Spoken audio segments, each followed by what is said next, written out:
Chicago in the middle of the 20th century was a city that never truly stopped moving.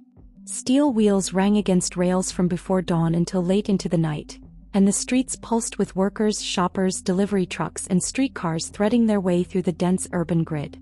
For millions of Chicagoans, the streetcar was not a novelty or a symbol of nostalgia but an everyday necessity, a dependable machine that carried them to work, home, and everywhere in between. Among these streetcars, none captured the public imagination quite like the sleek, fast, bright green PCC cars that came to be known as the Green Hornets. They looked modern, sounded modern, and moved with a speed that made older cars seem clumsy and outdated. They were advertised as safer, smoother, and more advanced, a promise that technology had finally tamed the chaos of urban transportation. The Green Hornets represented a turning point in American transit design. Born from a national effort by engineers and transit executives to save streetcars from obsolescence, the PCC design emphasized rapid acceleration, powerful braking, quiet operation, and passenger comfort.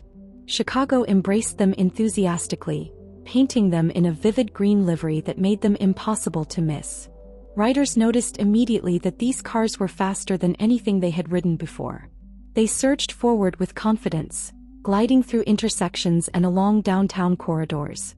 For a city obsessed with efficiency and progress, the Green Hornet seemed perfectly suited to the age. Yet speed, as Chicago would soon learn, carries its own dangers when paired with complex infrastructure and human limitations. By 1950, Chicago's transit system was under immense pressure. The Chicago Transit Authority was still new, having taken over a patchwork of private companies only a few years earlier. It inherited aging tracks, outdated signaling systems, inconsistent operating practices, and an urban layout that forced streetcars to share space with automobiles and pedestrians. Some routes ran entirely on city streets, while others dipped underground into subway tunnels before re-emerging into daylight. These transition points, where surface operations met subway infrastructure, were among the most challenging parts of the system. Signals had to be obeyed precisely, speeds carefully controlled, and operators constantly alert. A single misjudgment could have catastrophic consequences. On a cold winter day in 1950, one Green Hornet streetcar entered service like any other. Passengers boarded without a second thought, some lost in newspapers, others chatting quietly, many simply staring out the windows as the city slid past. The operator was experienced, familiar with the route, and confident in the capabilities of the car. There was nothing outwardly unusual about the trip. Yet beneath the routine lay a fragile balance of timing, communication, and control, a balance that would soon be shattered. As the streetcar approached the subway portal near State Street, it was moving at a speed that felt normal for a PCC car. These vehicles were designed to run fast and stop smoothly, but only when conditions allowed. Ahead, inside the tunnel, another train occupied the track. Whether due to a misunderstood signal, limited visibility, human error, or the inherent difficulty of judging speed and distance underground, the Green Hornet failed to stop in time.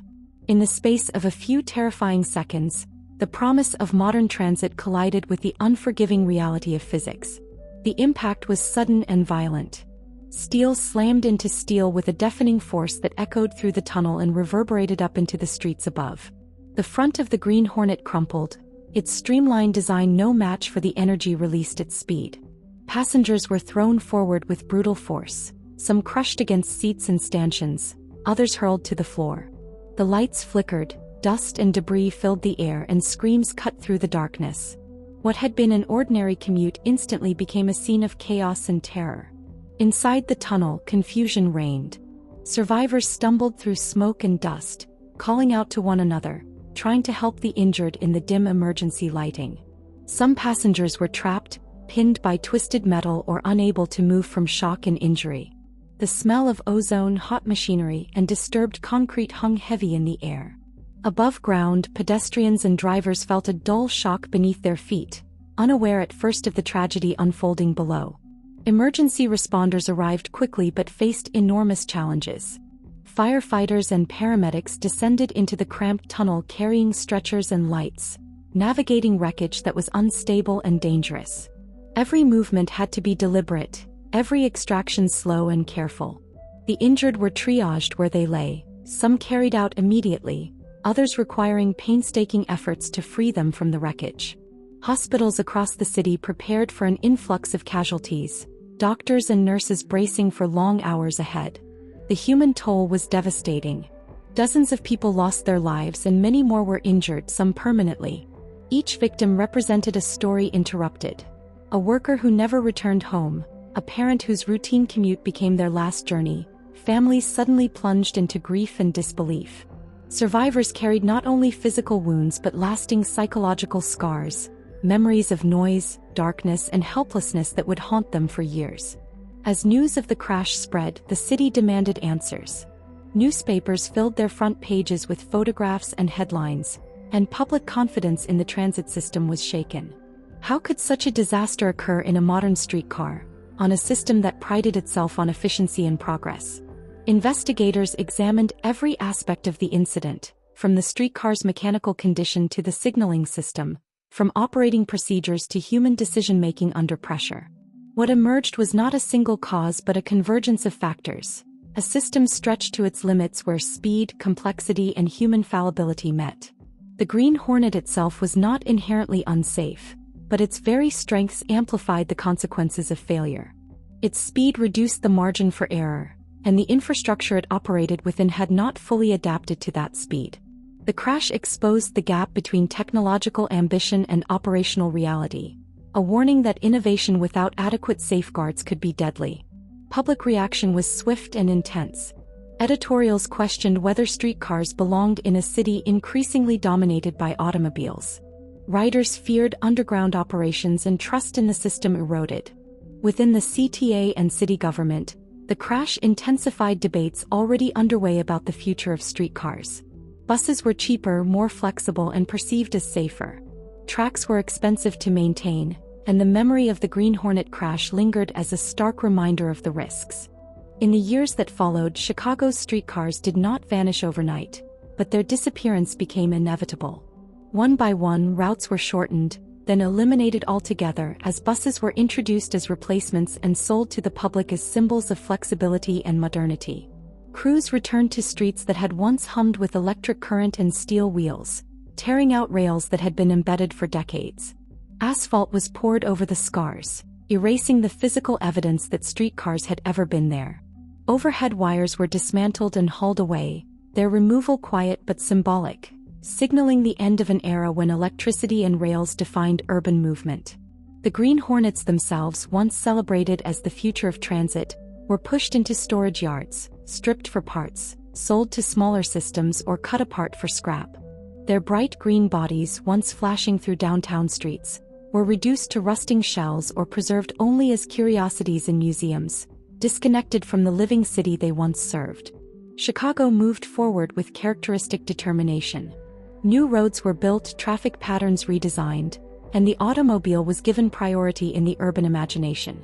The city's growth after the war focused on speed, convenience, and individual mobility, even as congestion and pollution quietly increased. For many residents, the memory of streetcars faded quickly, replaced by buses and private cars that felt more adaptable to a changing city. Yet within the institutions that govern transportation, the Green Hornet crash left a deep and lasting imprint. Safety manuals were rewritten. Operating rules became more rigid. Signal systems were re-evaluated with new seriousness.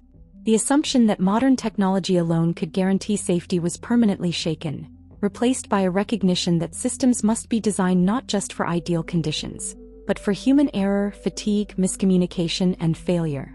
The crash became part of an unspoken professional memory among transit planners and engineers, a cautionary tale referenced quietly rather than publicly.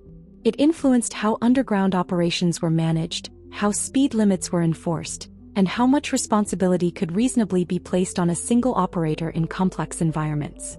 Even as streetcars disappeared, the lessons learned from their final years shaped the rail systems that replaced them. Every safeguard added, every redundancy introduced, carried echoes of the moment when those protections had been absent or insufficient. Today, trains still run beneath Chicago's streets, carrying hundreds of thousands of passengers each day through tunnels carved deep into the city's foundation. Commuters descend stairways, swipe cards, and board cars with practiced indifference, rarely thinking about the layers of history beneath their feet. The movement feels routine, even mundane, a background rhythm to daily life. Yet embedded within that routine is a legacy written in steel and loss. Beneath the modern signals, automated announcements, and reinforced procedures lies the memory of earlier systems that learned their lessons the hard way. The Green Hornet Streetcar Crash survives not as a monument or a plaque, but as an absence, an event absorbed into policy, engineering standards, and institutional caution. It represents a moment when optimism outpaced restraint, when speed was trusted more than systems, and when ordinary people paid the price for that imbalance. The crash reminds us that transportation is never just about vehicles or schedules, but about lives moving through shared spaces, dependent on countless unseen decisions made far from the platform or the driver's seat. In that sense, the Green Hornet never truly disappeared. Its legacy continues to ride silently beneath Chicago, a reminder that progress demands humility, and that the cost of forgetting the past is often measured not in delays or repairs, but in human lives.